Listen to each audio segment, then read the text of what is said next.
السلام علیکم، ہمارا پاکستان میں خوش آمدید۔ میں ثنا کیوان اور آج پروگرام میں میرا ساتھ دیں گے اعظم چودھری صاحب، مرتضیٰ ڈار صاحب، ثنا مرزا صاحبہ اور فہیم صدیقی صاحب کراچی سے ہمیں جوائن کریں گے۔ آپ تمام پینلسٹ کا بہت شکریہ۔ ناظرین، سب سے پہلے بات ہوگی سیاست، تجربات اور ممکنات کا نام ہے۔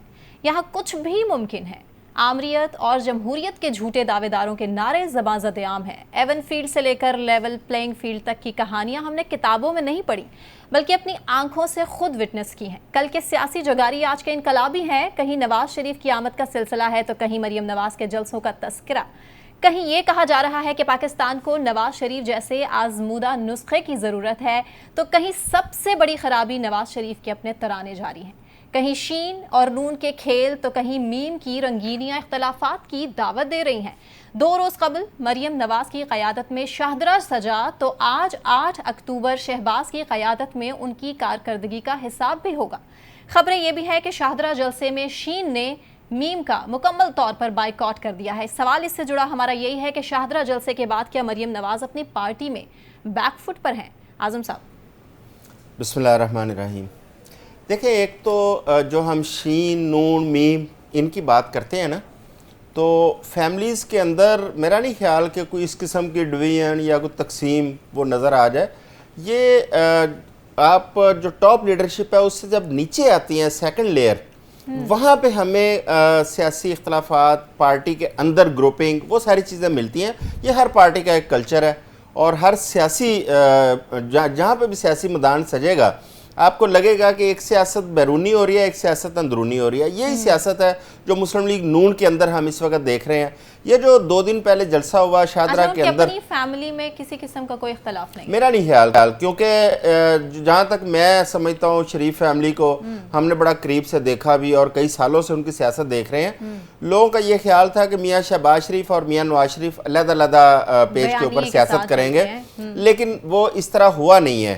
اگر میاں نواز شریف جو ہے وہ اینٹی اسٹیبلشمنٹ بیانیہ بناتے ہیں تو میاں شہباز شریف جو ہے وہ پرو اسٹیبلشمنٹ ایک بیانیہ لے کھڑے ہوتے ہیں، جو کہ مڈل مین کا رول بھی پلے کرتے ہیں، یا شاید دونوں طرف کھیلنے کی دونوں بھائی کوشش کرتے ہیں، لیکن ایک بیلنس رکھتے ہیں اس کے اندر۔ اچھا، یہ جو شاہدرہ کا ایک جلسہ تھا جس میں ہم یہ ایک پرسیپشن پیدا ہوئی کہ اس کے اندر پتہ نہیں ان کی کوئی فیملی کا ایشو تھا یا کوئی ڈویژن پائی ہے، جو ہمیں اب تک سمجھ آئی ہے، جو چیزیں نظر آئی ہیں وہ یہ ہے کہ پارٹی کے اندر جو لاہور کی سطح کی جو لیڈرشپ ہے ان کے آپس کے چھوٹے موٹے اختلافات ضرور ہیں۔ اب ملک ریاض جو اس علاقے کا شاہدرہ کے اندر سے ایم این اے منتخب ہوتے تھے، ان کے ساتھ جو لاہور کے باقی دیگر MNAs, MPAs ہیں، ان کے کوئی اختلافات پائے جاتے ہیں جس کی وجہ سے وہاں پہ اس طرح کراؤڈ نظر نہیں آیا جس طرح نظر آنا چاہیے تھا۔ ان چیزوں کو دیکھتے ہوئے اب میاں شہباز شریف خود نکلے ہیں، کیونکہ میاں نواز شریف نے 21 اکتوبر کو اگر واپس آنا ہے تو پارٹی کو موبلائز کرنے کے لیے ضروری ہے کہ لوگوں سے ملا جائے۔ کیا مریم نواز کا نام عوام کے لیے کیا بہت بڑا نام نہیں تھا؟ عوام کیوں نہیں نکلے؟ دیکھیں، مریم نواز کے اندر لوگ جو ایک تو مسلم لیگ نون کا آپ سمجھے کہ یہ نواز شریف جو ہے وہ اس پارٹی کے اصل لیڈر ہیں، جن کو لوگ لیڈر سمجھتے ہیں، جن کے لیے لوگ ووٹ ڈالتے ہیں۔ لوگوں نے جب مریم نواز میدان میں اتری تو لوگوں کو مریم نواز کے اندر میاں نواز شریف نظر آتے تھے، جس کی وجہ سے لوگ کھینچے چلے آتے تھے۔ لیکن مریم نواز کی پچھلے کوئی 3-4 سال کی اگر پولیٹکس کو بغور ہم دیکھیں تو میاں نواز شریف جس طرح اپنے ورکرز کو ٹریٹ کرتے تھے، یا میاں نواز شریف جو طریقہ کار تھا سیاست کا، مریم شاید اس کو اس طرح پورا نہیں کر پائی یا اس لیول پہ ورکرز کو اکوموڈیٹ نہیں کرتی ہوئی نظر آئیں جس طرح میاں نواز شریف کرتے تھے۔ اب آہستہ آہستہ ورکر اس طرح دور ہوتا چلا گیا، پہلے وہ کھینچا چلا آتا تھا، اب ان کے بلانے پر بھی ورکر اس طرح نہیں آ رہا۔ اب جہاں تک میاں شہباز شریف کا معاملہ ہے تو میاں شہباز شریف کا کیونکہ پنجاب میں وزارت اعلیٰ کا ٹینیور بہت لمبا ہے اور انہوں نے کیونکہ لاہور کے اندر بہت زیادہ ٹائم گزارا ہے، اس لیے وہ لوگوں کے ساتھ ان کے رابطے بہت مضبوط ہیں۔ اب وہ خود اسی لیے نکلے ہیں کہ ایک رابطہ مہم شروع کریں، مسلم لیگ نون کے لوگوں کو موبلائز کریں تاکہ 21 اکتوبر کو میاں نواز شریف کے استقبال کے لیے زیادہ سے زیادہ لوگوں کو سامنے لایا جا سکے۔ ابھی آج وہ یہ کینٹ والی سائڈ پہ وہ سارا موبلائز کر رہے ہیں، تو ابھی 1-2 دن تک ان کا پلان ہے جو شمالی لاہور کے اندر ایک جلسہ کرنے کا، اور وہ جلسہ کیونکہ دریا کے اس سائڈ پہ ہے، مریم کا جلسہ دریا کے پار تھا، آپ یہ دیکھیں گے کہ میاں شہباز شریف کا جلسہ ہے وہ ہمیں ایک بھرپور بھرا ہوا جلسہ نظر آئے گا جس میں سیاسی کارکن جو ہیں یا مسلم لیگ نون کے جو کارکن ہیں ان کے اندر ایک انرجی بھی نظر آئے گی جو ہمیں مریم کے جلسے میں نظر نہیں آئی۔ تو یہ اصل میں میاں شہباز شریف کا باہر نکلنے کی یہ وجہ تھی. لیکن کیونکہ باقی جو مدھم قابل پارٹیاں ہیں انہوں نے بھی سیاست کرنی ہے, اب وہ کبھی اسے نون میم کی لڑائی بناتے ہیں, کبھی میم شین کی لڑائی بناتے ہیں, لیکن میرا خیال ہے کہ اس فیملی کے اندر کوئی ایسے اختلافات نہیں پائے جاتے. ٹھیک ہے, فہیم صدیقی صاحب آپ ہی سے میں پوچھ لیتی ہوں, آپ کو صورتحال کیا لگتی ہے؟ آپ کو نہیں لگتا کہ حمزہ شہباز اور شہباز شریف صاحب کے بغیر کراؤڈ اکٹھا نہیں کر پائیں گی لاہور میں مریم نواز صاحبہ, ان کو بیک فٹ پر ہونا ہی پڑے گا؟ آپ کیا کامنٹ کریں گے اس پر؟ دیکھیں جی, جو آپ کا انٹرو تھا نا, اس میں آپ نے جو ہے نون اور میم اور شین ساری باتیں کر لی. ایک بڑے مشہور شاعر ہیں ہمارے نون میم راشد صاحب, ان کی ایک نظم ہے, اس کا اختتامیہ اس بات پر ہے, تم ابھی سے ڈرتے ہو, ہاں ابھی تو ہم بھی ہیں, ہاں ابھی تو تم بھی ہو, تم ابھی سے ڈرتے ہو. ابھی تو پارٹی شروع ہوئی ہے ایسا نا, ابھی سے جو ہے نون میں سے شین نکالنے کی باتیں, یہ باتیں تو کچھ عرصے پہلے جو شیخ رشید صاحب بھی بڑا شاہد خاقان عباسی کس کی طرف اشارہ کر رہے ہیں پھر؟ کیا نکل آئی تھی؟ ہاں چلیں, شاہد خاقان عباسی صاحب کے اوپر تو کل بات ہو جانی چاہیے تھی, کل جب ان کی ملاقات ہوئی تھی, انہوں نے تو کوئی ایسی بات نہیں کی کہ جس کے اوپر جو ہے ہم یہ بات کہیں گے شین نکل آئے. دیکھیں پارٹیاں بنتی ہیں, سیاسی پارٹیاں نئی وجود میں آتی ہیں. مصطفیٰ نواز کھوکھر صاحب جو ہے پیپلز پارٹی چھوڑ گئے تو آپ یہ کہیں گے کہ جی وہاں سے بھی میم نکل گیا پی پی میں سے, بلا وجہ کی خواہشات پر مبنی باتیں. نہیں, گلے شکوے تو پارٹی کے اندر چل رہے ہیں نا اس ٹائم, جو قیادت ہے اس سے گلے شکوے تو بڑی لمبی لسٹ ہے, یہ تو سامنے آ چکی, یہ تو پروف آ گیا شاہد خاقان عباسی صاحب کا بھی, اور دیگر نام بھی کہہ رہے لسٹ تیار ہے, آ رہی ہے سامنے. علاوہ شاہد خاقان عباسی اور مفتاح اسماعیل کے, اور کس کا جو ہے وہ شکوہ سامنے آیا ہے؟ کوئی ایک بتا دیں مجھے. شاہد خاقان عباسی صاحب اور مفتاح اسماعیل صاحب بالکل ایک سیزن پولیٹیشین ہے, اور ان کا اپنا ایک موقف ہے, وہ اپنا موقف لے کر پارٹی میں چل رہے ہیں. پارٹی ابھی تک انہوں نے چھوڑی نہیں ہے, اپنا موقف لے کر وہ اس کے ساتھ ساتھ چل رہے ہیں. دوسری پارٹی بنانے کی بھی وہ بات کرتے ہیں, ان کا حق ہے, سیاسی حق بھی ہے ان کی آزادی بھی ہے اس ملک میں کہ وہ اپنی پارٹی بنا سکتے ہیں. لیکن یہ کہنا کہ جناب روزانہ کے میم میں سے شین نکل گیا اور یہ ہو گیا اور وہ ہو گیا, حمزہ شہباز نے یہ کر دیا, شہباز شریف نے یہ کر دیا, مریم ناکام ہو گئی, ارے بھئی کچھ دکھاؤ تو صحیح. اس سے وہی سوشل میڈیا کی خبروں کے اوپر باتیں. دیکھیں میری بات یہ سن لیجئے کہ ابھی سے ڈرنا جو ہے نا وہ نہیں بنتا, ابھی تو پارٹی شروع ہوئی ہے, ابھی جلسہ ہونا باقی ہے شہباز شریف صاحب کا, نواز شریف صاحب کی واپسی باقی ہے. نواز شریف صاحب جب واپس آ جائیں گے اس کے بعد اگر وہ ڈیلیور نہ کر سکے, اگر وہ وزیر اعظم بنتے ہیں جس کا بہت زیادہ چانسز ہیں, اس کے بعد اگر وہ ڈیلیور نہ کر سکے تو اس کے بعد تو یہ ساری باتیں کی جانا مناسب بھی لگتا ہے. لیکن آج سے یہ باتیں شروع کر دینا کہ جناب یہ ہو گیا, شاہدرہ میں جلسہ ناکام ہو گیا, شہباز شریف صاحب جو ہے وہ فرنٹ پہ آ گئے, بہت ہی مجھے عجیب سی باتیں لگتی ہیں. تم ابھی سے ڈرتے ہو, یہی کہوں گا بس. ٹھیک ہے ثنا, شاہدرہ کا جو جلسہ تھا فہیم کے مطابق ایک کامیاب ترین جلسہ تھا, وہ تو نہیں کہہ سکتے کارنر میٹنگ تھی, اور ابھی تو بقول فہیم صاحب کے پارٹی شروع ہوئی, آنے والے ٹائم میں دیکھیں کہ ہوگا کیا, کیونکہ جو خبریں گردش کر رہی ہیں, جو ذرائع ہیں وہ یہ کہہ رہے ہیں کہ مریم نواز صاحبہ تو کافی غصے میں دکھائی دے رہی ہیں, اور حمزہ شہباز اور شہباز شریف صاحب نے اس چیز کا فائدہ اٹھایا ہے. تو پارٹی میں اس ٹائم کیا چل رہا ہے, آپ کیا کامنٹ کریں گے؟ تھینک یو سو مچ ثنا. اچھا مجھے نہیں لگتا, ویسے تو فہیم بھائی کی گفتگو میں ہمیشہ سے انجوائے کرتی ہوں, اور یہ بڑے رنگین طریقے سے تصویر کشی کرتے ہیں, اس میں ان کا کوئی ثانی نہیں. گروپ موجود رہے ہیں نون لیگ کے اندر, ایک شہباز شریف صاحب کی سائٹ پر ہوتا تھا, ایک نواز شریف صاحب کی سائٹ پر ہوتا تھا. جب مریم صاحبہ کو انہوں نے پالیٹکس میں انٹر کیا تو اس وقت ایک بڑا گروپ ریزسٹنٹ تھا جو کہ نواز شریف صاحب کو لیڈر مانتا تھا, انہوں نے مریم صاحبہ کو لیڈر ماننے سے انکار کر دیا. چودھری نثار صاحب کے اسٹیٹمنٹس ہمیں یاد ہے جس میں وہ اون نہیں کرتے تھے مریم صاحبہ کو. تو آئی تھنک یہ بہت ضروری ہے سمجھنا کہ مریم صاحبہ کو ابھی تک ایز اے لیڈر ایکسیپٹ نہیں کیا گیا. پھر پنجاب کی جو لوکل پالیٹکس تھی, جو شہباز شریف صاحب دیکھتے تھے, تو اس وہاں کے جو پالیٹیشنز تھے اس میں بڑا ان کا اثر و رسوخ رہا تھا, اور جو نون لیگ کے دوسرے لوگ تھے جو کہ نواز شریف صاحب کے قریب تھے, وہ بھی شہباز شریف صاحب کو ایز اے لیڈر ایکسیپٹ نہیں کرتے تھے.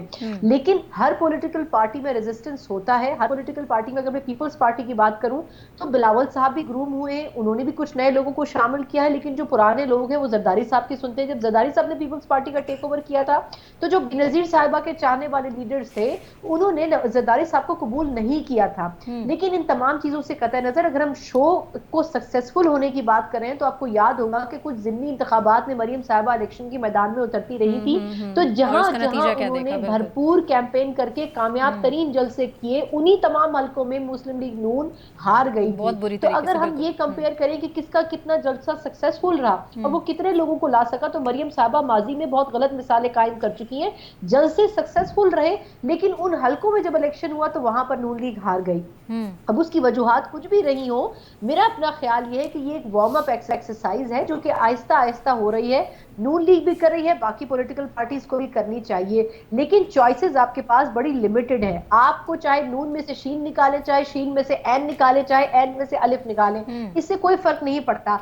ये बहुत वाज़ेह है कि शीन और अलिफ बहुत करीब है, नून करीब हो या ना हो, तो असल मामला आपका अलिफ के साथ होना है। नून और शीन की आपसी लड़ाई जो है वो एक अलग डिबेट है। तो मेरा ख्याल ये है कि उसके लिए सबसे मुस्तनद शख्सियत शहबाज शरीफ साहब हैं, उनको लाइमलाइट में रखें ताकि एस्टेब्लिशमेंट को भी सुकून रहे कि मामला ठीक चल रहे हैं। आपको याद होगा जब एंटी एस्टेब्लिशमेंट बयानियां देने की कोशिश की थी नवाज शरीफ साहब ने, तो उस वक्त 2 दिन के बाद शहबाज शरीफ साहब वापस पहुंच गए थे 1 महीने के टूर के बाद, और उनको समझाया था। तो या तो वो उस बयानी को चेक कर रहे थे कि इसका रिस्पॉन्स क्या आता है, या फिर उनको समझाया गया कि खुदारा आप दोबारा आप अपने सींग जो है वो मत फंसाएं एस्टेब्लिशमेंट के साथ। तो आई थिंक बहुत सारी चीजें थी जिसको मद्देनजर रखते हुए नून लीग ने पिछले 10 दिन में 7 मरतबा बयानिया चेंज किया है। तो इसमें मरियम साहिबा को भी टाइम देना चाहिए, क्योंकि जो यूथ है, जो आपका 50% जो है वो शो करता है आपकी पॉपुलेशन का, तकरीबन 90 लाख वोटर आपका जो है वो नया ऐड हुआ है यंगस्टर के तौर पर, तो उसको कम से कम मोबिलाइज और अट्रैक्ट करने के लिए मरियम साहिबा को इस्तेमाल करना बड़ा जरूरी होगा।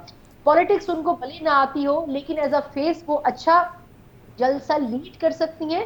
लेकिन अगर नून लीग को इकट्ठा रखना है तो उसकी चॉइस नवाज शरीफ साहब है, उनकी वापसी बहुत जरूरी है। ये एक अलग डिबेट है वो प्राइम मिनिस्टर कैंडिडेट बनती है मुस्तकबिल में या उसमें कोई तब्दीली आती है, लेकिन नवाज शरीफ साहब को लाने के बजाय अल्टीमेट सोल्यूशन कोई और नहीं है। और ये फिर लिंक हो जाता है नवाज शरीफ की वापसी के, नवाज शरीफ साहब वापस आएंगे भी या नहीं। मुर्तज़ा डार साहब, आपको क्या लगता है कि 8 अक्टूबर को जो शहबाज शरीफ पावर शो करने जा रहे हैं, मरियम नवाज की कारकर्दगी पर सवालात उठाएगा? देखिए जी, बात यह है कि 8 तारीख को जो पावर शो करेंगे शहबाज शरीफ, इसमें मुझे तो कोई डाउट नहीं है कि वो मरियम वाले जलसे से एक बड़ा जलसा होगा, और उसके अंदर वो क्राउड पुल भी कर लेंगे। शहबाज शरीफ साहब पंजाब बिलखुसूस लाहौर में एक क्राउड पुलर हैं, हमजा का बड़ा रोल है यहाँ पे, उनके ज़ाती ताल्लुकात से लेके पॉलिटिकल कैंपेन से लेके उनके पंजे जो है बड़े स्ट्रॉन्ग यहाँ पे, और कई सालों से यहाँ पे ज़ाहिर हैं मरियम की निस्बत। मरियम साहिबा के पास ज़ाहिर है वो पोर्टफोलियो नहीं है, ना वो कभी किसी ऐसे एक्सपीरियंस से गुजर चुकी हैं, ना उन्होंने कभी जो है वो किसी ऐसे ओहदे को संभाला या लीड किया अदर दैन जो कि उनके वालिद साहब ने उनको कभी ऑफ़र किए या उन पर वो फाइज रहीं। सो 8 तारीख को जलसा होगा बड़ा, ये तो मेरी असेसमेंट है।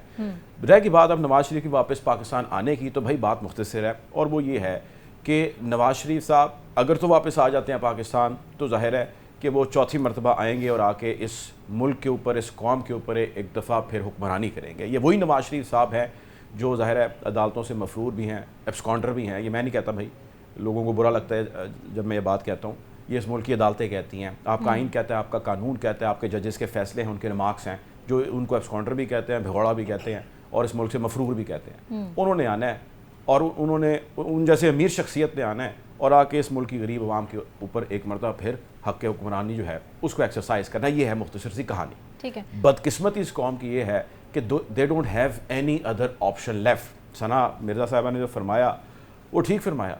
आई मीन जो करता धरता है उन्हें नज़र आ रहा है कि अभी तो जो मामलात हैं और जो हम पे प्रेशर्स हैं, ऑप्शन ही कोई नहीं है। सो पहले हमने उनसे कुट्टी कर ली थी, अब हमने उनसे फिर दोस्ती कर लिया, और हमने दोस्ती कर लिया तो चुनाचे अब वो आ रहे हैं, अब वो पवित्र हो गए, अब वो साफ़ हो गए, अब उनके लिए क्लीन चिट है, अब उनके लिए राहें हमवार हैं। मियाँ आएगा तो ज़ाहिर उसके नारे भी बजेंगे, मियाँ आएगा तो एक दफ़ा फिर छा जाएगा, वगैरह वगैरह, ऐसी मतलब बहुत सारी कहानियाँ, नारे। अच्छा मुर्तज़ा डार साहब, आपको लगता है कि मरियम नवाज़ के इख्तलाफात हैं हमजा शहबाज और शहबाज शरीफ साहब से?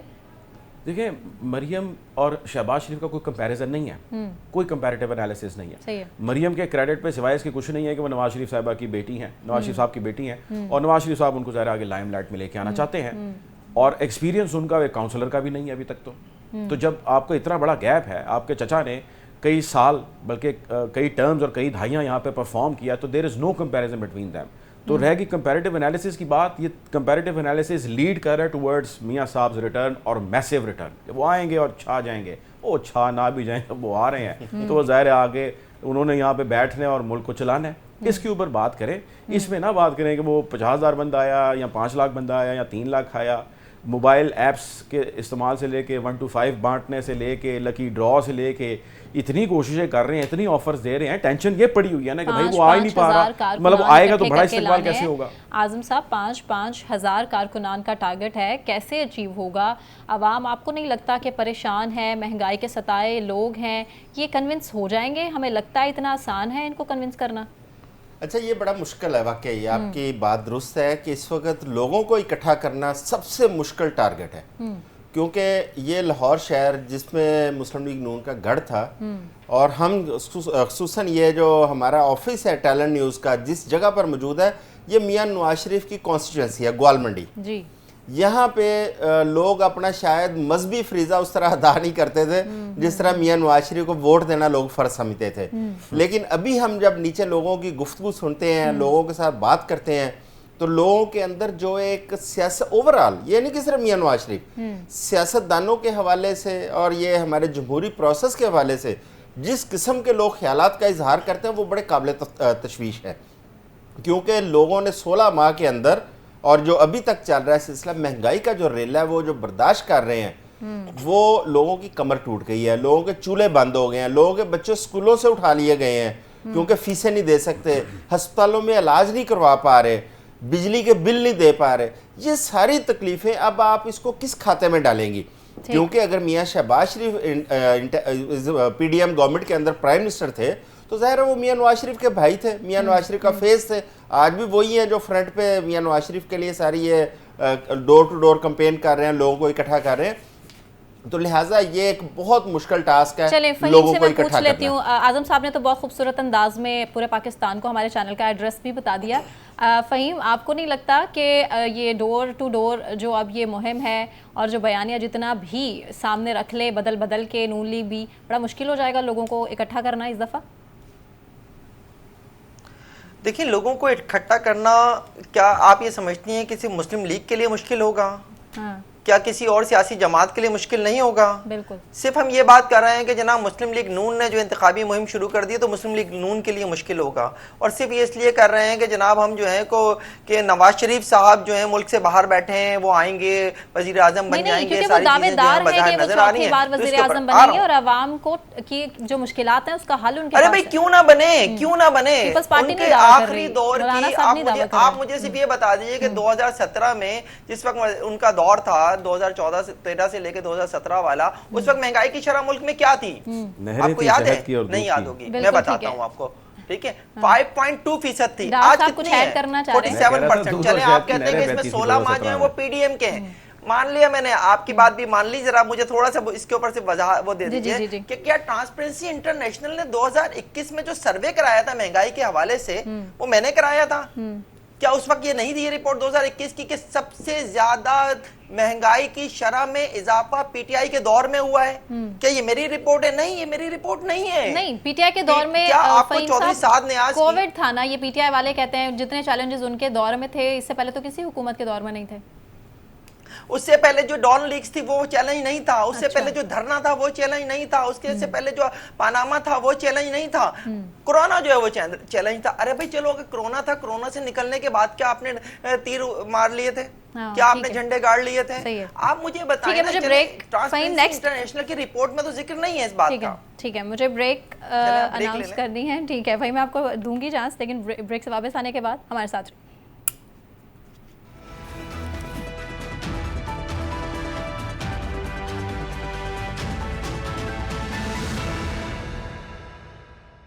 ویلکم بیک ناظرین. بات ہوگی سائفر کیس کے حوالے سے. سائفر کیس نہ صرف پاکستان بلکہ پاکستان سے باہر بھی پوری دنیا کے لیے ایک معمہ بنا ہوا ہے. پی ٹی آئی کے مطابق ملک کی سب سے بڑی سیاسی جماعت کو سائیڈ لائن کیے جانے کی تیاریاں عروج پکڑتی جا رہی ہیں. آج چیئرمین تحریک انصاف نے کہا ہے کہ سائفر مقدمہ صرف کچھ لوگوں کو اس سے بچانے کے لیے ہے, جبکہ اعتزاز حسن صاحب یہ کہہ رہے ہیں کہ cipher case chairman P T I اور شاہ محمود قریشی پر ہو ہی نہیں سکتا ہے. عدالتیں اس کی طرف اشارہ کر رہی ہیں کہ جو حالات ہیں پی ٹی آئی چیئرمین کے لیے وہ آنے والے ٹائم میں مزید خراب بھی ہو سکتے ہیں, چاہے وکلا جس طرف مرضی اشارہ کریں. آپ کو کیا لگتا ہے اعظم صاحب؟ دیکھیں, سب سے پہلے تو میں سائفر پہ ہمیں تو آج تک سمجھ نہیں آ سکی کہ سائفر کی حقیقت کیا ہے. جب عمران خان صاحب نے ایک पेज लहराया अपना उस के अंदर सियासी जलसे के अंदर, तो उसके बाद नेशनल सिक्योरिटी काउंसिल की एक मीटिंग हुई जिसके अंदर तस्लीम किया गया कि वाकई एक साइफर आया था। उसके चंद दिन बाद जब रजीम चेंज होती है तो इस्टेब्लिशमेंट की तरफ से, आपको याद होगा DGISPR, उन्होंने एक प्रेस कॉन्फ्रेंस करते हुए कहा कि वो साइफर नहीं था, वो एक सादा कागज़ था जो लहराया गया था।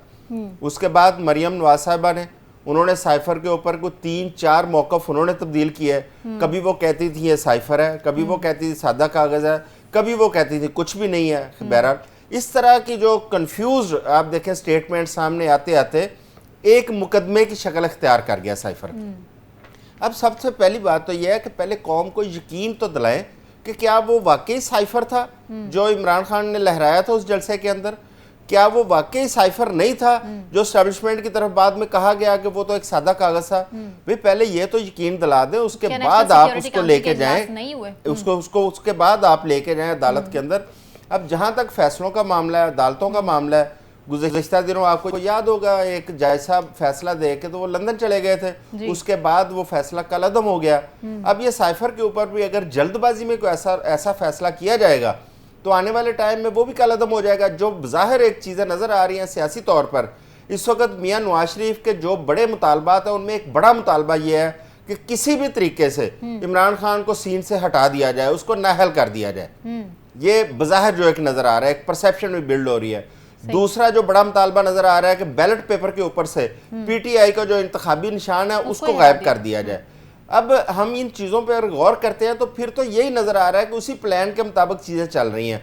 लेकिन मैं समझता हूँ कि अगर इस तरह चीज़ें चलेंगी, एक पार्टी को या किसी भी पार्टी के लीडर को इस तरह साइडलाइन किया जाएगा तो उससे मुल्क को क्या फ़ायदा होगा। हमने 2018 में नवाज शरीफ को साइडलाइन किया था, क्या फ़ायदा उठा लिया उससे। हमने माजी के अंदर भी ऐसी बहुत सारे किए हैं तजर्बात, हमने क्या फ़ायदा उठा लिया। हुआ ये है कि ऐसा ऐसा मुल्क जो है वो कोलैप्स कर गया। आज हम अपनी इकोनॉमी देखें तो आज हम मजाक बन के रह गए हैं पूरी दुनिया के अंदर इन तजर्बात की वजह से। मेरा ख्याल है कि तमाम सियासी पार्टियों को, तमाम लीडरशिप को अगर लेवल प्लेइंग फील्ड की बात करते हैं तो लेवल प्लेइंग फील्ड होनी चाहिए, तमाम लोगों को बराबरी का हक होना चाहिए इंतखाबात में जाने का। सियासी रहनुमाओं की मकबूलियत में इजाफा ही करता है। आप अग्री कर रही हैं सना आजम साहब की बात से? देखिए मैं उनकी बात कुछ सुन नहीं सकी थी टेक्निकल इश्यूज की वजह से, लेकिन मेरा ख्याल ये है कि हम साइफर पर बहस क्यों कर रहे हैं। PTI को और खान साहब को ये पता होना चाहिए कि 3.5 साल वो जो दूसरी जमातों के साथ करते रहे, ठीक है, वही अब उनके साथ भी होगा। क्योंकि पाकिस्तान की सियासत में यही होता है कि जब कोई इख्तिदार की कुर्सी पर बैठता है तो वो दूसरे की टांग खींच लेता है, उसके बाद जब उसको उतार के दूसरे को बिठाया जाता है तो फिर उसकी भी वही दुर्गत बनती है जो कि उससे पहले दूसरे की बनी होती है। तो मेरा ख्याल ये है कि ये बड़ा आसान सा फॉर्मूला है। जिस तरीके से नवाज शरीफ साहब पानामा के बाद यही कहते रहे कि आखिर मुझे क्यों निकाला, तो उनको 3.5 साल गुजरे या 4 साल गुजरे या 5 साल गुजरे, उनको ये पता था कि उनको निकाला क्यों गया और किसको जगह दी गई। 2008 में पाकिस्तान पीपल्स पार्टी की गवर्नमेंट आई, उन्होंने 2013 में यही शिकायत की कि जी 2013 में नून लीग के लिए ग्राउंड बनाया गया। 2018 में जब PTI की गवर्नमेंट आई तो 2017 की नून लीग यही कहती रही कि जी इनके लिए हमें निकाला गया। अब इमरान खान साहब इतने सादा क्यों, उनको समझ नहीं आ रहा उनको क्यों निकाला जा रहा है और उनको क्यों साइड पे किया जा रहा है। मेरी अपना सी राय ये है कि पाकिस्तान पार्टी की राय है या ये कह लीजिए मैंने भी उनसे अडॉप्ट किया है कि जो होगा उसको छोड़ दें। आप साल की अपने आप को या पॉलिटिकल जो पार्टी है उसको लिमिटाइज कर ले, बजाय इसके कि आप तसादुम की सियासत करें। देखिए नून लीग भी तो यही कर रही है ना, 1 महीने डिसाइड किया कि हमने नैरेटिव क्या देना है, एंटी एस्टैब्लिशमेंट देना है, 2 दिन में हमने उसको रिवर्स कर दिया। तो खान साहब ये अंडरस्टैंड क्यों नहीं कर रहे कि कुछ अरसे के लिए अपने आप को खामोश कर लें, इंतखाबात में हिस्सा लें, अपनी जमात के लोगों को मुंतखब करवाएं, चाहे आप पार्लियामेंट के किसी कोने तक ही महदूद हो, लेकिन parliament is the supreme forum. आपको वहां पर ही जाके अपना केस डिफेंड करना पड़ेगा। आप चाहे एस्टैब्लिशमेंट के पैरों में बैठे या आप अदलिया का दरवाजा खटखटाएं, लेकिन जो अल्टीमेट सोल्यूशन है वो ये है कि आप पार्लियामेंट जाएं। अगर PTI 2 मरतबा पार्लियामेंट से नहीं निकलती तो शायद आज PTI का ये हाल ना होता। कम से कम आप ये अंडरस्टैंड करें कि आपको अगर पॉलिटिक्स करनी है तो आपको पार्लियामेंट में वापस आना पड़ेगा। और ये गलती जाहिर सी बात है, खान साहब मैं बार बार हर प्लेटफॉर्म पे ये कहती हूँ कि खुद पूरी शख्सियत नहीं होंगे, लेकिन जो उनके मशवरा देने वाले लोग हैं उन्होंने उनकी सियासत को डबो दिया। अगर खान साहब के दाएं बाएं लोग उनको सही गाइड करते तो आज शायद खान साहब का ये हाल नहीं होता। तो आई थिंक PTI को ये अंडरस्टैंड कर लेना चाहिए कि 2024 का इलेक्शन अगर तो हो जाता है 2024 में तो वो PTI का इलेक्शन नहीं है, उसके लिए उनको फाइट नहीं करनी चाहिए। अगर بیلٹ پیپر کے تھرو وہ جیت بھی گئے تو پریکٹیکلی پھر بھی وہ جیت نہیں سکیں گے. جب آر ٹی ایس پہلے بیٹھ سکتا ہے تو اس مرتبہ کچھ اور بیٹھ جائے گا. تو آئی تھنک یہ انڈرسٹینڈنگ ان کو ہونی چاہیے اور اس کو ایکسیپٹ کر لینا چاہیے. 5 سال صبر کر لیں اور 5 سال میں اپنے آپ کو ڈیموکریٹکلی جو ہے وہ فلورش کریں, عوام میں جائیں اپنے آپ کو. اور سب سے بڑی چیز یہ ہے کہ اس پورے سینیریو میں پی ٹی آئی نے یہ لرن کیا ہے کہ ان کی کور کینڈیڈیٹس, ان کے کور کارکن اور ان کے لیڈر کون تھے, اور وہ لوگ جو کہ پیراشوٹ سے اترے تھے وہ کون تھے. وہ ظاہر سی بات ہے موسم تبدیل ہوا تو اب وہ جا چکے ہیں, تو اب پی ٹی آئی کو ان لوگوں پہ توجہ دینی چاہیے جو واقعی پی ٹی آئی کا ڈیڈیکیٹڈ کارکن ہے. آئی تھنک اس میں بہت بڑا لیسن ہے. باقی پولیٹیکل پارٹیز نے بھی اپنے بیڈ پیچز سے لرن کیا ہے, پی ٹی آئی کو بھی لرن کرنا چاہیے. مرتضیٰ ڈار صاحب, آپ کو کیا لگتا ہے کہ پی ٹی آئی کے جو وکلاء ہیں وہ کافی بضد ہیں؟ ان کے مطابق یہ جو کیس ہے سائفر کا وہ پی ٹی آئی چیئرمین کو بالکل کسی صورت جو ہے وہ پھنسا نہیں سکتا, بلکہ کلین چٹ اسے ملے گی ہی. ان کا ہوم ورک بھی کمپلیٹ ہے, ان کی تیاری ہے, لیکن اس کے ساتھ ہی ساتھ ہم عدالت کی جو ہیئرنگ ہے اس کے بعد جو خبریں آتی ہیں ہم تک, اس سے تو صاف نظر آ رہا ہے کہ جو حالات ہیں پی ٹی آئی چیئرمین کے لیے وہ تو خراب سے خراب تر ہوتے جا رہے ہیں. اچھا, جس ملک میں عدالتوں نے سزائیں سنائیں, چھوڑ دینا ذرا عمران خان صاحب کو, جن لوگوں کو سنائیں, مجھے پہلے یہ بتائیں کہ ان کے ساتھ کیا ہوا. کوئی پابند سلاسل آپ نے کسی کو دیکھا تو کتنا عرصہ دیکھا؟ یہ وہی ملک ہے جس ملک میں ایک شخص کو جس دن اس پہ فرد جرم عائد ہونی تھی, جس دن اس پہ فرد جرم عائد ہونی تھی اس دن اس ملک کا وزیر اعظم بن گیا, جن کا نام ہے شہباز شریف. یہ وہی ملک ہے جس ملک میں اسی ملک کی عدالتوں نے ایک شخص کی کرپشن کے خلاف دلائل سنے, فیصلہ سنایا, سزا سنائی, پابند سلاسل کیا. وہ لیگلی یا انلیگلی چھٹی لے کے گیا جیل سے, بھائی میں ذرا آیا, طبیعت خراب ہے, آیا نہیں, ایبسکونڈر ہو گیا ڈکلیئر, اور اس کے بعد وہ واپس آ کے وزیر اعظم بن رہا ہے. تو اس سارے جب اس قسم کے معاملات چل رہے ہوں تو وہاں پہ سائفر کی کیا اہمیت ہے؟ مجھے بتائیں. سائفر کیا ہے کہ جی ایک سیکرٹ ڈاکومنٹ آیا تھا, آپ نے لیک کر دیا. اب جس ملک میں تحقیقات سائفر کے حوالے سے یہ نہ ہو رہی ہوں کہ بھائی یہ کیسے ہوا, انویسٹیگیشن اس معاملے کے اوپر نہ بیٹھ رہی ہو کہ جی امریکہ نے کیوں کیا, کیسے کیا, کس وجہ سے کیا, ہم اپنا کیس انٹرنیشنل کورٹ میں لے کے جائیں گے, یہ بریچ ہے ہماری ڈیموکریسی کے خلاف امریکہ کی ہرزہ سرائی ہے, یہ نہیں ہونا چاہیے. یہ مصدق فارمولا کا جہاں پر حوالہ نہ دیا گیا, امریکہ کی باقی ممالک کے اندر انٹرفیئرنس کے ریفرنسز نہ دیے گئے, اس کیس کے اوپر محنت نہ کی گئی جس ملک کے اندر, بلکہ اسی ملک کے وزیر اعظم اور وزیر خارجہ کو اندر کر دیا تسی لیک کیتا سی کاغذ. پہلے تو جس طرح آدم چوہے صاحب فرما رہے ہیں وہ بالکل ویلڈ سوال آتا ہے. پہلے تو یہ نہیں پتا تھا بھائی یہ سائفر ہے بھی یا نہیں ہے, اس کو سائفر کہنا ہے یا نہیں کہنا, اس کو مداخلت کہنا ہے, کیا کہنا ہے. پہلے تو انہی چیزوں میں ہم سلیم اللہ کلیم اللہ کرتے رہے. تو بھائی جان یہ ملک وہی ہے, اور اسی ملک کے اندر یہ سائفر آج ایک ہوا بنا ہوا ہے, اس پہ ہم بیٹھے تب سے تجزیے دے رہے ہیں. یہ کل پتہ ہی نہیں ہونا کسی کو. ہاں ہسٹری میں یا کالم میں یا داریوں میں کوئی لکھ دیا کرے گا ہاں جی ایسے کیس ہوا کرتا تھا ان کے اوپر, so it will be gone with the wind. My point is کہ یہ کیس ایک مذائقہ خیز کیس ہے. اب ایک اوپن کیمرہ کے اوپر جج صاحب کا فیصلہ آیا کہ جی اوپن کیمرہ جو ہے اس کے اوپر ایک ٹرائل ہوگا جو کہ ہونا چاہیے. چلے یہ فیصلہ ٹھیک ہے, میں فہیم صاحب سے پوچھ لیتی ہوں. فہیم صاحب یہ فیصلہ ٹھیک ہے؟ ویسے تو یہ بہت ہے, آفیشیل سیکرٹ ایکٹ کے تحت یہ کیس ہے, چلایا جانا ہے, اور یہ ایک اندرونی معاملہ ہے, اور نہ صرف اندرونی بلکہ ایک بہت سینسٹیو ایشو ہے, اور اب عوام کے سامنے اس کی ہیئرنگ ہوگی. کیا کامنٹ کریں گے اس پر؟ دیکھیں پہلے تو ذرا میں مرتضیٰ ڈار کی ایک تصحیح کر دوں. یہ ہمیشہ کہتے ہیں سلیم اللہ کلیم اللہ, وہ دونوں بھائی جو ہیں ان میں سمیع اللہ اور کلیم اللہ تھے. تو یہ جو سلیم اللہ اور کلیم اللہ تو چلیں آج اس کے اوپر بات کر لیتے ہیں کہ جو ہماری سیاست میں سمیع اللہ اور کلیم اللہ ہو رہا ہے, یہی وہ کہنا چاہ رہے تھے بیسیکلی. وہ سمیع اللہ کلیم اللہ میں عوام کو کیا مل رہا ہے؟ دیکھیں سائفر تھا وہ کاغذ جو سلسلے میں لہرایا گیا, یا وہ سادہ کاغذ تھا. اس بحث کو چھوڑ کے اس بات پہ تو آ جائیے کہ کیا اس کمیٹی کی جس کی میٹنگ کی بات جو ہے آدم چودھری صاحب فرما رہے تھے, اس میں یہ نہیں کہا گیا تھا کہ ہاں ایک مداخلت کا تاثر ہے؟ اس بات سے تو انکار نہیں تھا. اب بات یہ ہے کہ اس مداخلت کے تاثر کو آپ نے اپنا سیاسی بیانیہ بنانے کی کوشش کی تھی. کیا اس بات سے انکار کر سکتا ہے کوئی نہیں کر سکتا کہ پی ٹی آئی نے اس کو اپنا سیاسی بیانیہ بنانے کی کوشش کی, اور سیاسی بیانیہ کے نتیجے میں جو ہے وہ چیزیں جو ہیں ان کے حق میں نہیں ہوئی جس طرح سے وہ چاہتے تھے. اب اس بات کے اوپر آ جاتے ہیں جو ثنا مرزا فرما رہی تھی, وہ بالکل ٹھیک فرما رہی تھی. یہ بات میں ہمیشہ سے کہتا آ رہا ہوں کہ اس وقت جناب چیئرمین پی ٹی آئی صاحب بشرا بی بی کے شوہر قاسم کے ابا صاحب کی جو ہے اس وقت سیاسی تربیت ہو رہی ہے. یہ سیاسی تربیت ان کی بہت ضروری تھی. ان کو جو ہے پالنے میں لا کر جو ہے انہیں اقتدار دے دیا گیا تھا. اس کے بعد جو ہے آپ یہ چاہ رہے تھے کہ جناب وہ اس ملک میں دودھ کی نہریں بہا دیں گے, شہد کی نہریں بہا دیں گے. وہ اس میں بری طرح سے ناکام رہے, اور اس کے بعد جو ہے انہوں نے جو لائے تھے ان سے ہی انہوں نے جو ہے مخاصمت بھی مول لے لی.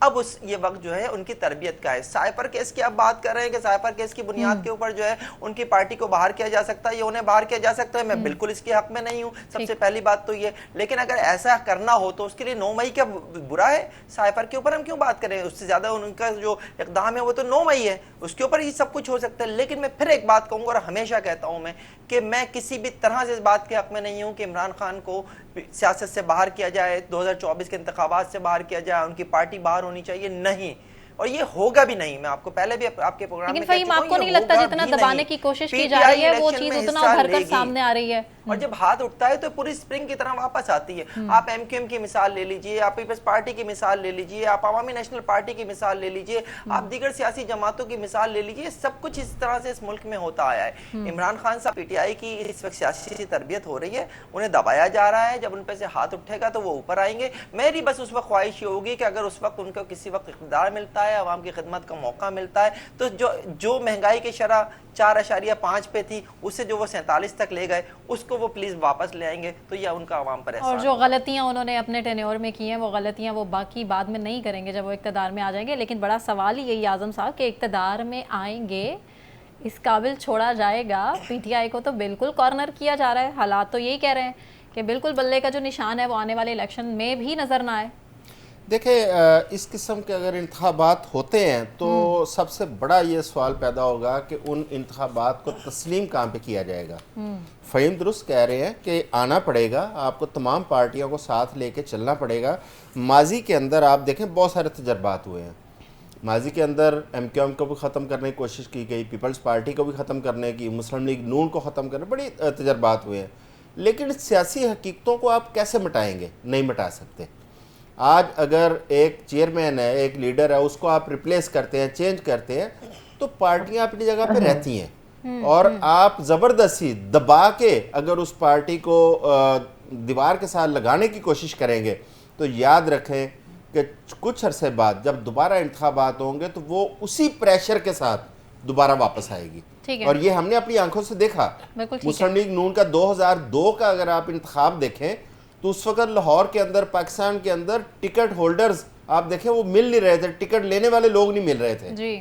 اس کے بعد مسلم لیگ نون جب دوبارہ اقتدار میں آئی, پورے زور کے ساتھ 2013 میں بھی آئی, اور پھر یہ پی ڈی ایم گورنمنٹ کے اندر جیسے بھی چلیں اعظم صاحب مسلم لیگ نون کی بات کر رہے ہیں تو ساتھ پیپلز پارٹی کی بات بھی کر لیتے ہیں, کیونکہ کافی سارے پروگرامز میں تو ہم نے نہیں کی ہے. ثنا سے میں پوچھ لیتی ہوں, فیصل واڈا صاحب ہم انکار نہیں کر سکتے کہ آج کل جتنی بڑی بڑی وہ خبریں دے رہے ہیں اس کو ہم بالکل نہیں جو ہے وہ اگنور کر سکتے. ثنا آپ اس پر کیا کامنٹ کریں گی؟ انہوں نے بھی پیپلز پارٹی اور نون لیگ کی کارکردگی پر بڑا سوالیہ نشان اٹھایا ہے اور وہ بڑے خائف نظر آئے ہیں, اور آپ کو پتہ ہے کہ جو خبریں ان کے پاس آتی ہیں وہ آتی کہاں سے ہیں.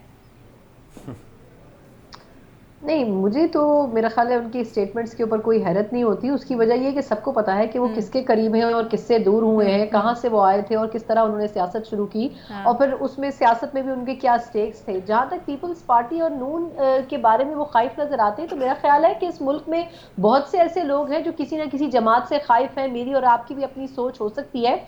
اصل میں المیہ ہمارا یہ ہے کہ ہم نے اپنی سیاست سے کچھ نہیں سیکھا. نہ پیپلز پارٹی جو ہے اس نے مختلف ادوار میں جو کچھ کیا اس میں کچھ بہتری آ سکی. ہاں یہ ضرور ہے کہ چارٹر آف ڈیموکریسی کیا, ان کو عرصوں بعد یہ سمجھ آیا کہ اگر ہم ایک دوسرے سے ہی لڑتے رہیں گے اور ایک دوسرے کے گریبانوں پر ہی ہاتھ ڈالتے رہیں گے تو بڑا مشکل ہوگا کہ ہم اپنے ٹینیورز کو کمپلیٹ کریں. تو آئی تھنک اس پوائنٹ آف ویو سے نون لیگ اور پیپلز پارٹی کسی حد تک ایک دوسرے کے قریب ہے. لیکن جب بات کرسی کی آ جاتی ہے تو پیپلز پارٹی بھی یہ کہہ دیتی ہے کہ جی ہمارے لیے لیول پلینگ فیلڈ نہیں ہے. مسلم لیگ نون بھی ایک ٹائم پہ یہ کہہ دیتی ہے کہ جی ہمیں تو پاناما میں کسی اور بہانے سے نکالا گیا. تو I think Hare political party اپنا گیم ضرور کرتی ہے. یہ جو پی ڈی ایم کی چھتری بنائی گئی تھی یہ بھی کہہ دیا گیا تھا کہ ایک سیاسی اتحاد ہے اور یہ انتخابی اتحاد نہیں ہوگا. اب آپ الیکشن میں دیکھ لیں کہ ہر پولیٹیکل پارٹی دوسرے کے خلاف سٹیٹمنٹ دے رہی ہے. تو کہنے کا مقصد صرف یہ ہے کہ آئی تھنک فیصل واڈا صاحب چاہے ان 2 جماعتوں کی بات کریں یا 200 کی بات کریں, ہر پارٹی کے کچھ اچھے اور برے فیصلے رہے ہیں.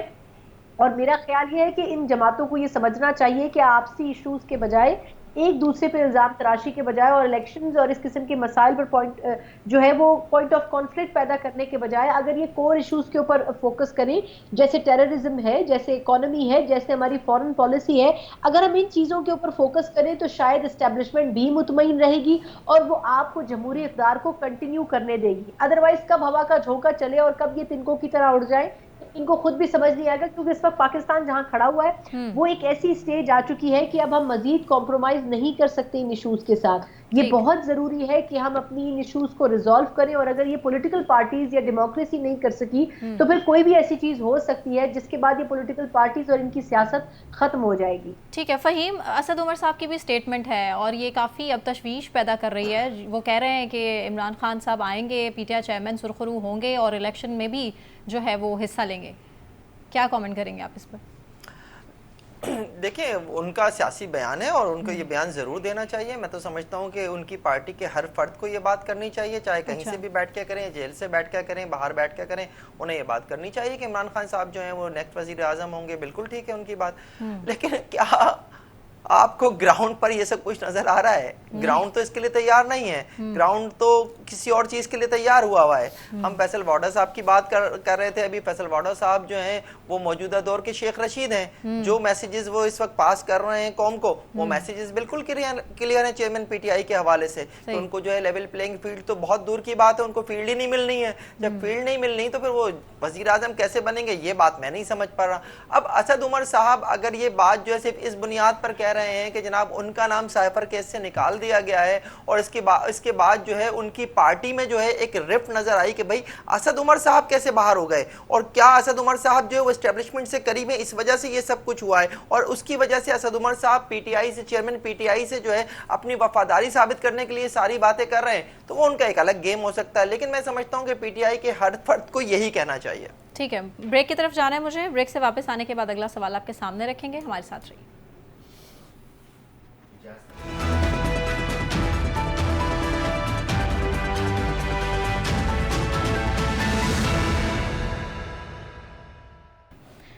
वेलकम बैक नाजरीन। अब बात करेंगे मुल्की मईशत के हवाले से, जो कि दिन ब दिन ख़राब से ख़राब तर होती जा रही है। इदारे अपना वक़ार खो रहे हैं। आज आलमी बैंक की भी एक रिपोर्ट सामने आई है और ये रिपोर्ट कह रही है कि शायद अब जो सूरत हाल है, आलमी बैंक के मुताबिक पाकिस्तान को गरीब और मकरूज़ ममालिक की फ़हरिस्त में शामिल कर दिया गया है। और जो ये इंकशाफात सामने आए हैं उसमें हुकाम ने लिखा है कि पाकिस्तान के अरकान पार्लियामेंट काबीना के जो अरकान हैं, वज़राए ख़जाना है, काबीना कमेटी के मेंबरान हैं, वो इसमें मुदाखलत करते हैं। टैक्स पॉलिसीज़ को मुरतब करने में अपना असर व रसूख इस्तेमाल किया जाता है कि जी टैक्स हम नहीं देंगे, इस तरह से टैक्स की पॉलिसीज़ को ना रखा जाए। जो सवाल इससे जुड़ा हमारा यही है कि काबीना अरकान टैक्स पॉलिसीज़ को मुरतब करने में अपना असर व रसूख इस्तेमाल करते हैं। क्या कॉमेंट करेंगे इस पर फ़हीम साहब? उसको हम कैसे बेहतर बना सकते हैं? देखिए, सुबह जब मैंने ये खबर पढ़ी अखबार में तो मैंने सुकून का सांस लिया कि पाकिस्तान जो है वो गरीब और मकरूज़ ममालिक की फहरिस्त में आलमी बैंक ने शामिल कर दिया। और सुकून की सांस लेने की वजह यह थी कि शुक्र है हमें डिफ़ॉल्ट नहीं करार दिया उन्होंने। तो सबसे पहले तो इस पर मैंने शुक्र अदा किया। और फिर ये बात कि जनाब ये टैक्स के मामलात में सियासतदानों की जो मुदाखलत है उसको जिस तरह से उन्होंने नुमाया किया है, ये भी कोई पहली बार तो नहीं हुआ। एशियन डेवलपमेंट बैंक हमसे कई बार कह चुका है, IMF हालिया दिनों में कई बार ये बात कर चुका है, लेकिन हम समझने के लिए तैयार नहीं है। आखिर हम क्यों नहीं, और सिर्फ चले, मैं नहीं कहता पीडीएम की बात, मैं नहीं करता पीटीआई की बात, मैं ये कहता हूं कि जो पूरा हमारे 70 साल हैं, इन 70 सालों में हमने क्यों ज़राअत पे आज तक टैक्स नहीं लगाया? कहने को हम ज़राई मुल्क हैं, हम क्यों रियल एस्टेट के ऊपर टैक्स नहीं लगाते? और इतने बड़ी बड़ी जो है हम बिल्डिंग्स खड़ी किए जा रहे हैं, हमारा जो है वो पूरे शहर जो है वो कंक्रीट के जंगल बनते चले जा रहे हैं, हम नहीं लगाते टैक्स। और उसके बावजूद स्टेटमेंट देख लीजिए, आपको याद होगा ना फ़हीम कि किस तरह बिल्कुल। अब आप इसके ऊपर आ जाइए कि मैं छोटी सी बात मैं आपको बताऊं जी, मैं अब आपको एक वो बात बताऊं जो कुछ दिन पहले भी शायद मैंने कही हो कि जो हमारे यहाँ सियासतदान हैं वो सारे सियासतदान उन 37 शुगर मिल्स के दरमियान घूमते हैं जो पाकिस्तान में हैं। उन 37 शुगर मिल्स के बोर्ड ऑफ डायरेक्टर्स उठा के देख लीजिए, हर बोर्ड ऑफ डायरेक्टर में आपको कोई ना कोई MNA, कोई ना कोई MPA मिलेगा, वो नहीं टैक्स लगाने देते, सियासतदान मिलेंगे आपको। तो ये सिचुएशन है। यानी वो बात आप देख लीजिए ना कि जब शहबाज शरीफ साहब जो है वो ये चाहते थे कि उनकी शुगर मिल्स वस्ती पंजाब से जनूबी पंजाब में ट्रांसफर हो जाएं, तो वो नहीं हो सकी। लेकिन ये कब हुई, इसकी इजाजत कब मिली? जब परवेज इलाही साहब जो है वजीर आला पंजाब थे, उस वक्त जो है वो इजाजत मिल गई। क्यों? क्योंकि जहूर इलाही साहब की अपनी शुगर मिल्स हैं, उस बहाने वो भी शिफ्ट हो गई। तो यहाँ आके तो ये सब एका कर लेते हैं, लेकिन अवाम की किसी को फिक्र नहीं है। तबाह हो गया इस वक्त पाकिस्तान का आम आदमी। मैं और आप अपनी इनकम के ऊपर तो टैक्स दे रहे हैं और बहुत ज्यादा टैक्स दे रहे हैं, और हर साल जो है उसमें इजाफा हो जाता है। लेकिन इस मुल्क से जो कमा रहा है, जो जमींदार है, जो किसान की शुगर भी जो किसान का गन्ना भी जो है उठा लेता है, किसान की दीगर फसलें भी जो है वो उठा लेता है, उसको उसके सही रेट्स भी नहीं देता, उसके ऊपर आप कोई टैक्स नहीं लगाते, फिर कैसे तरक्की मुमकिन है? फिर तो आप डिफॉल्ट की तरफ जाएंगे। आज आप शुक्र अदा कीजिए इस बात के ऊपर कि उसने आपको गरीब और मकरूज ममालिक की फहरिस्त में शामिल किया है। इस पे सुकून का सांस लीजिए, इस पे अल्लाह का शुक्र अदा कीजिए। लेकिन मुझे अजीब सा लगता है, हमने जितना भी जब पढ़ रहे थे, तरक्की पजीर का लफ्ज हमने अपने लिए हमेशा इस्तेमाल किया है, लेकिन आज के बाद हम अपने लिए तरक्की पजीर मुल्क का लफ्ज इस्तेमाल नहीं कर सकेंगे, क्योंकि कहीं से तरक्की होती तो दिखाई नहीं दे रही। सना, आपको नहीं लगता कि जो अब बच्चा है पाकिस्तान का, वो भी जानता है कि चीनी माफिया के पीछे कौन है, आटा माफिया के पीछे कौन है, डॉलर माफिया के पीछे कौन है, और एक नहीं बड़ी लंबी लिस्ट है कुछ सियासतदानों की, और एहतसाब का अमल अगर अब शुरू हुआ है तो उसे मंतकी अंजाम तक पहुंचाने का वक्त नहीं आ गया? आपको लगता है हो पाएगा? देखिए, मेरा ख्याल है कि अगर आवाम को माइनस कर दें तो फिर माफियाज ही रह जाते हैं इस मुल्क में, जो कि मौजूद है। हर जगह पे हर किस्म का माफिया मौजूद है। लेकिन मेरा ख्याल है कि असल में सबसे बड़ी ये आवाम माफिया क्यों नहीं बन जाते? भाई बिल्कुल ठीक बात कर रहे हैं कि जो बहुत से स्टेक्स हैं वो हमारे पॉलिटिशियंस के भी रहे हैं, जेल में चले जाते हैं ना फहीम, वो जेल में भी तो चले जाते हैं। बहुत से स्टेक्स हैं। मैं कह रहा था आवाम भी एक माफिया क्यों नहीं बन जाते इन सियासतदानों के खिलाफ?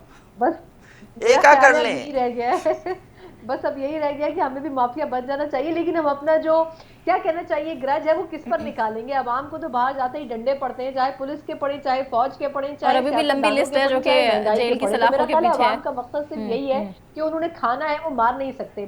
लेकिन जहां तक आपके सवाल की बात है, मैं वापस उस पर आऊँ तो देखिए कुछ चीजें हैं जिनके ऊपर सीरियसली काम हो रहा है, और ना सीरियस नोट जो एस्टैब्लिशमेंट इस वक्त कर रही है, जो एक प्रोजेक्ट लाया गया है जिसके तहत उन्होंने अगले 10 साल 20 साल 25 साल में बहुत कुछ करना है। एक बड़ी अच्छी अपॉर्चुनिटी पैक के नाम के ऊपर, लेकिन पिछले 5-7 सालों से उसको भी बड़ा ब्रेक लगा। ये भी बहुत बड़ा अलमिया है कि देखिए उसकी बुनियाद भी एस्टैब्लिशमेंट के एक डिक्टेटर ने रखी थी। हमारे सियासतदान वो विजन नहीं रखते थे कि वो उसकी बुनियाद रख सकें। भले पीपल्स पार्टी इसका क्रेडिट लेती है, लेकिन ये मुशर्रफ साहब का डिजाइन करता फॉर्मूला था जिसके ऊपर अग्रीड किया गया था।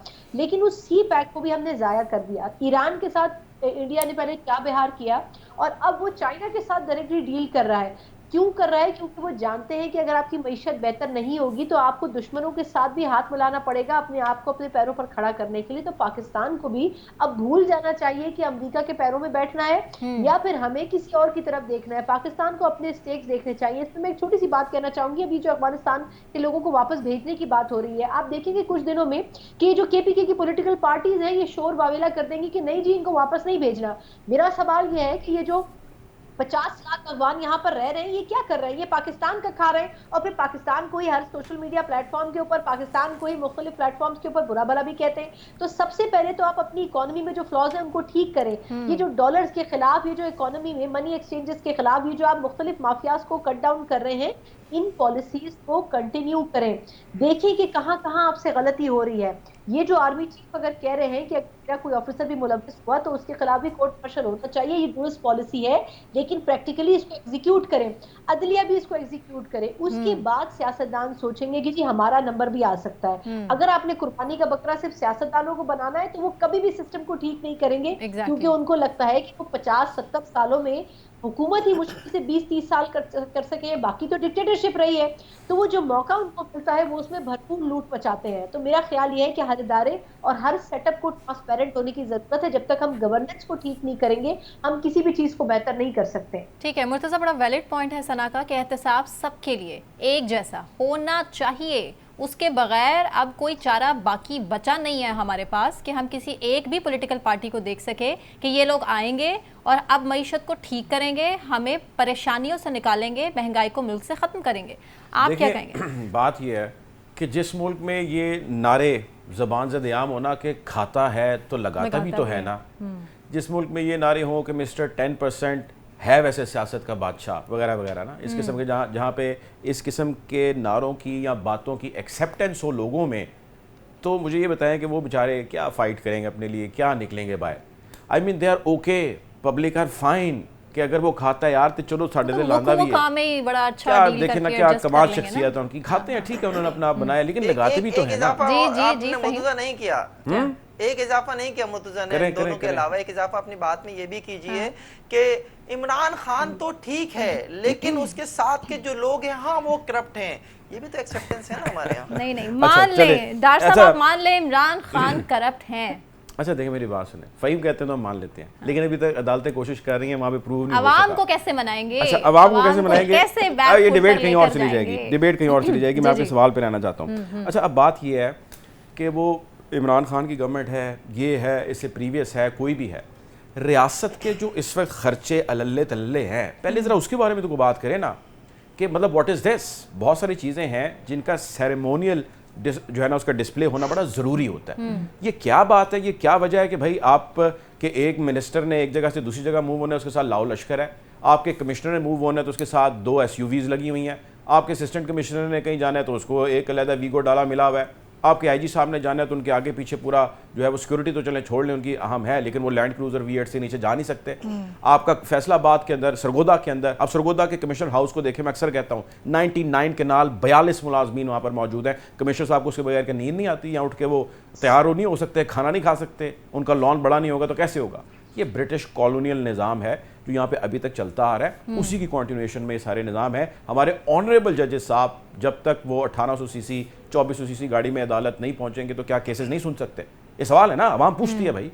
तो सवाल का जवाब ये है कि रियासत को अपने खर्चे कम करने चाहिए, अगर उसका कंट्रीब्यूशन 5, 10, 15% से ज़्यादा नहीं है तो भाई सेरेमोनियली आप डिस्ट्रीब्यूट इस चीज़ को एक्सरसाइज करें। दूसरी बात यह है कि इस किस्म के रिफॉर्म्स की ज़रूरत है जिनको हम एमरजेंसी अरेंजमेंट्स कह सकते हैं। ठीक है, इसहाक डार साहब की भी एक स्टेटमेंट है, वो बड़ी इंपॉर्टेंट है, हम उसे भी नहीं इग्नोर कर सकते। फ़हीम आप इसे, मैं इसका जल्दी से क्विक रिस्पांस ले लेती हूँ कि रुपया हमारी वजह से मुस्तहकम हो रहा है, क्रेडिट ले रहे हैं डार साहब इसीलिए बस ये कि चूँकि अब अगली हुकूमत उन्हीं की है। देखिए डार साहब शायद मुर्तजा डार साहब के कज़न है तो इसका मैंने सही इसलिए जवाब सवाल तो वही उनसे देंगे, पूछा नहीं। लेकिन मेरा उनसे दूर दूर तक कोई ताल्लुक नहीं है, मेरे कज़न होते भी तो मैं उनसे ताल्लुक क्वाक कर देता।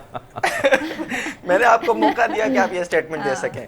चलें तो देखिए बात ये है कि अगर डार साहब ऐसी कोई बात कर भी रहे हैं तो मैं तो उन्हें बड़े serious खुशी से लें? उसे वेलकम करूंगा, मैं चाहूंगा कि ऐसा ही हो जाए और इसको सीरियस लेने की इसलिए जरूरत नहीं है कि जनाब अभी जो है निगरान हुकूमत है, अगर वो आ जाते हैं और उसके बाद वो ऐसी कोई बात करते हैं, कामयाब हो जाते हैं, तो उसके बाद ब्लूमबर्ग की अगर कोई नई स्टोरी ये आई कि जी सिर्फ सितंबर में ही नहीं बल्कि जनवरी में भी जो है पाकिस्तान की करेंसी बेहतर तरीन थी, तो जो है वो इस बात पे जो है मैं समझता हूँ कि हमें शुक्र का सांस लेना चाहिए। ठीक है, बहुत एक बात अगर मुझे इजाजत दें तो जल्दी से मैं कह दूं, जल्दी से मैं कह दूं, देखिए करप्शन की बात हो रही थी थोड़ी देर पहले, तो मैं जरा एक बात आपको याद दिलाऊं कि कल जो है एक प्रेस कॉन्फ्रेंस हुई थी ब्लू वर्ल्ड सिटी के चौधरी साहब की, उन्होंने बड़ी मजे की बातें की, लेकिन वो बातें जो है आई नहीं सामने कि बुज़दार साहब किस किस चीज के पैसे लिया करते थे, कौन सी रेवेन्यू रिपोर्ट जारी करने के लिए उन्होंने कितने करोड़ मांगे, जुल्फी बुखारी साहब ने जो है कि वालिद साहब जो है अर्तगल की यहाँ आमद के लिए कितने पैसे मांग रहे थे, कहाँ क्या करप्शन पंजाब की गवर्नमेंट क्या करती रही है, उसके ऊपर तो हमने बात की नहीं बिल्कुल भी। ठीक है, इस पे अगले प्रोग्राम में हम ज़रूर सवाल उठाएंगे फ़हीम, और सबसे पहला सवाल मैं आप ही से कर लूँगी, लेकिन अभी फ़िलहाल मुझे इजाज़त चाहिए। बहुत शुक्रिया फ़हीम सिद्दीकी साहब, सना मिर्ज़ा साहिबा और मुर्तज़ा डार साहब, आप तमाम पैनलिस्ट का बहुत शुक्रिया। मुझे सना कहवान को इजाज़त दीजिए, अपना ख्याल रखिए, अल्लाह हाफ़िज़।